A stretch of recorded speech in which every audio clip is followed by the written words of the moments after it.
Hey, what is up guys? It's Brendan here, and today we have a Credit Karma review. Now, I've been a customer of Credit Karma for a number of years now, ever since I got my very first credit card, and I use them to track and monitor my credit score, how it's doing, whether it's up or down, and what are the factors that influence that score. So in today's video, we're going to be taking a look at Credit Karma. What are the pros and cons of it? What should you know about Credit Karma, how they make their money, how they actually operate, and just everything to know about Credit Karma. Now, overall, I will say that I have had a pretty good experience using Credit Karma. Next, we're going to jump into the computer and go over everything that they have to offer. All right, so now we are on the Credit Karma website, and as you can see, front and center, they advertise that your credit scores should be free, and now they are. Check your scores anytime, anywhere, and never have to pay for it. That is really the message that Credit Karma has always come with just out of the gate.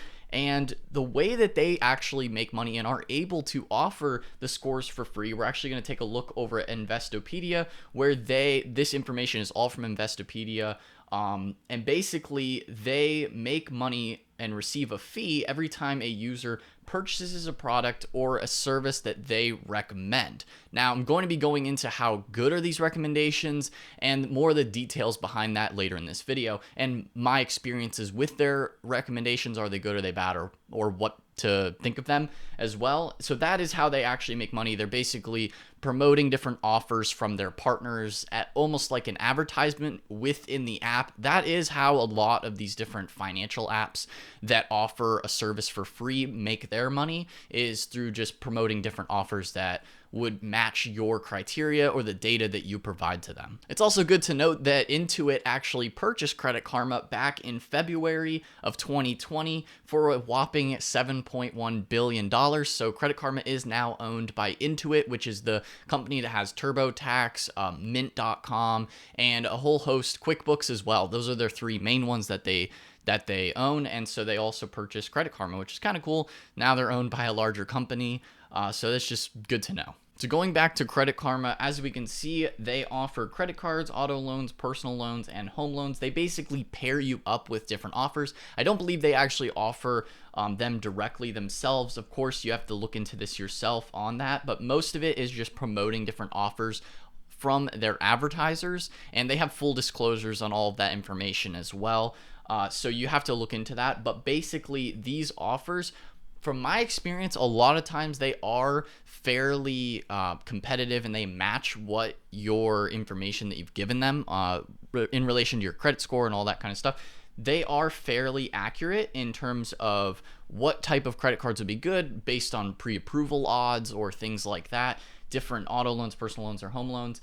They do match you with the right financial products, but sometimes I have seen that in my app and in my experience is that sometimes a credit card offer may be one that you already have, or maybe not necessarily the best option for you, but it's just one that they're recommending for you. So it's still important to do your own research and due diligence on, is this a good credit card? Should I sign up for this one, or should I sign up for a different one? Realistically, it is just a recommendation based on their algorithm and how they select different offers. Like I said, I have one offer in particular that I already have that credit card, and yet they still keep recommending it to me. Like, hey, this is a good one to sign up for. It's like, well, I already have that credit card, so there's really no point in you recommending this. I don't know how exactly their algorithm works, how they see what credit cards you have. Maybe they just see what's reported by the credit bureaus. I'm not exactly sure how all the technical side of that works and what information they actually are able to access, because it's the recommendations are fairly good based on different score ranges. I think that's how they do it. But like I said, sometimes they're just recommending you something you may already have, which isn't the most useful at times. And scrolling down on their website into the next section, they have credit scores and more. So the first thing they offer, of course, is monitoring. So you can get alerts on when things change. My experience with their alert system is it is fairly good and fairly frequent on when something happens. They will alert and notify you when something changes on your score, whether it be positive or negative, which is very nice. So you can kind of get that in your app, or they'll send you out an email as well, notifying you, hey, your score went up 20 points or it went down for this reason or that reason. They really help to educate people on why things have changed whether it be positive or negative, and you can see those factors in a very short and concise way without having to spend a bunch of time. So it's nice to have those different alerts on your account, so you can be up to date on things if things change or fluctuate based on different purchasing behaviors. Maybe you just paid off a card or something like that. Just based on your behavior, you can see how it directly affects you. And of course, the alerts happen when they are actually notified. So you might make a change one day and then it's not actually alerted to the credit bureaus and to Credit Karma for maybe a week or two. It all depends on when the information is actually gathered and reported officially. So you might make a change and then it might not affect you for maybe 2 weeks, and then you see that affect you.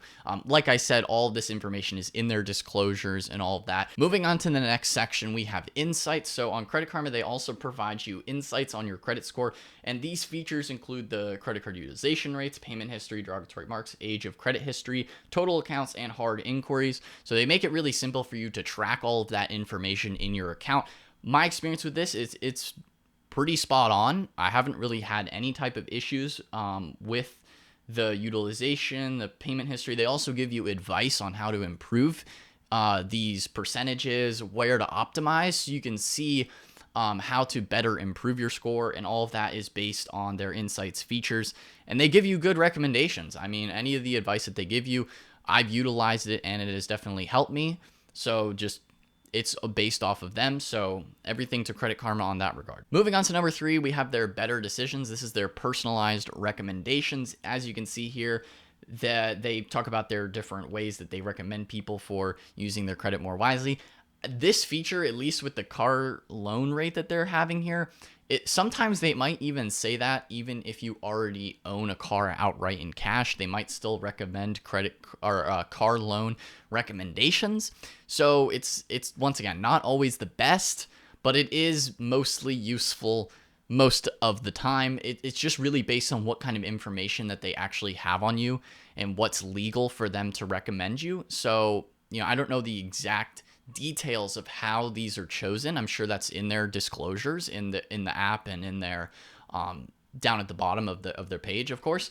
But it's not always the most accurate, the best. From my experience, sometimes it might be an offer that's not the most relevant to you, but you get what you can take. Now, according to Investopedia, as of March 2020, Credit Karma has also expanded into their savings accounts and tax filing features. As you can see on their homepage, you have the tax file for free, as well as their savings feature. So they offer a high yield savings account off of their a partnership with MVB Bank, which is kind of nice that they're offering different financial products in their app. So it's really easy for people so they can, use other features like the tax filings or the savings. I have not actually personally used their tax filing feature or their savings accounts. I'm sure they're great, but that's up to you to decide and look into, of course. So Credit Karma as a whole, would I recommend them? What are the best features? Personally, I think it's a really good app to just track and monitor your progress with your credit score for free. You can do that all through their app, and it's really quite simple to use.